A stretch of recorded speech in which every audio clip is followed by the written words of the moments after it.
Ali ku Mabirizi Herbal Products nkubuuzaako kansubire oli bulungi yonna gy'oli eyo. Olwaleero njagala kwogerako n'abaana abawala abakuliriddemu, abakyala abakulu abatera okufuna ebintu naye nga temubitegeera bulungi ne weebuuza kino ki ekyantuuseeko n'obeeraawo nga tebyetegeera ne pressure nsandika okukuba. Leero ngenda kwogera ku kintu kya nabaana. Abakyala buli mukyala ali eyo oba tebamukugyamu nabaana olina nabaana. Bw'aba abasawo tebagambako nti no tukuggyemu nabaana okola ki omuyina. Nabaana y'ensawo etulamu omwana singa omukyala oba oli ki oba oli lubuto. Bw'otulina nabaana engeri gye yakulamu kantu katono nnyo we kati kalinga kakondi.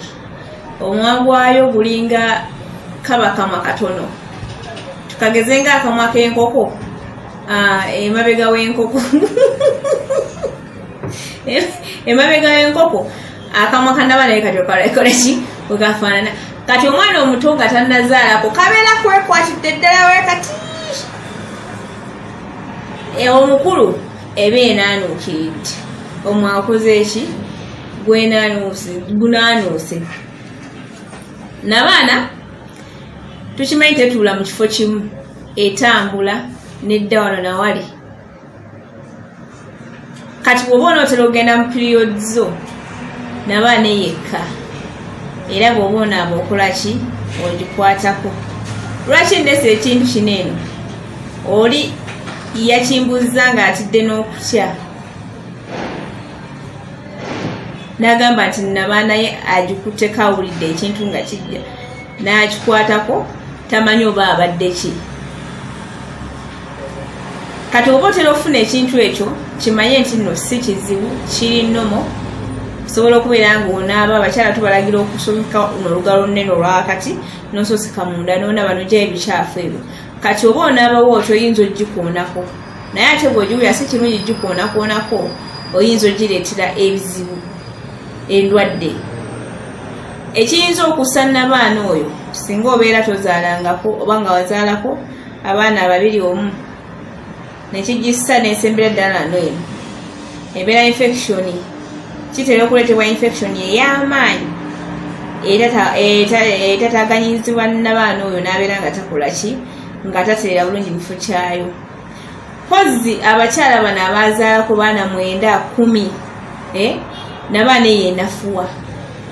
Jjukira muli munda nabaana yeekute yeekute side ne side eno we bati kantu katono nnyo eri mu bbanga emuvinga wedde eno wekkira wekola ki eri mu bbanga. Kati ekiseera kituuka obuwaati buli ne bukola ki ne bukoowa kubanga ewaniridde nnyo abaana.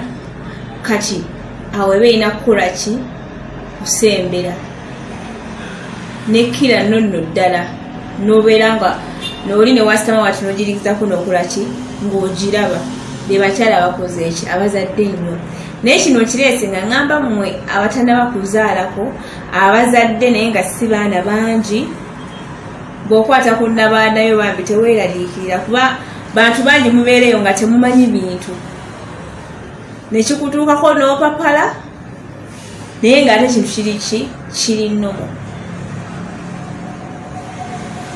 Nkireese lwa nsonga waliwo omutwe gwe kyakoze eki gwe kyatuuseeko nga talina kyakola ki nga talina kyamayi. Nange nensalawo ne ngamba nja kukyogerako mbuulire abakyala nti ekyo ekintu kiri ki kiri nnomo.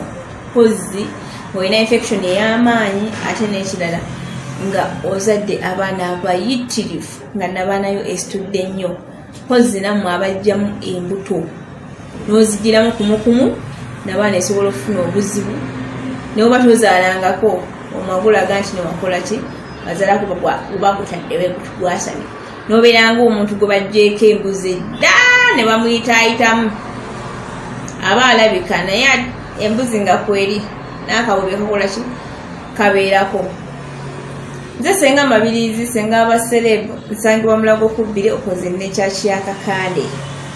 Gwomukyala n'agamba weefeeko nnyo akaduuka ako kakoleko bulungi osobole okuweesa omubiri gwe ekitiibwa n'omwami wasobole okuwoomerwa nga buli wakuli akola ki awoomerwa era nga anyumirwa nga mu kwenyumirizaamu mu byekisenge okola ki mwoli akwenyumirizaamu era n'ageza kibulyako nti oyenze aba ajula n'okufa lwa nsonga nti ebintu biki bikuumuufu birungi teyeetaaga bisharinga na muntu mulala. So abakyala mbakubiriza okwefaako musike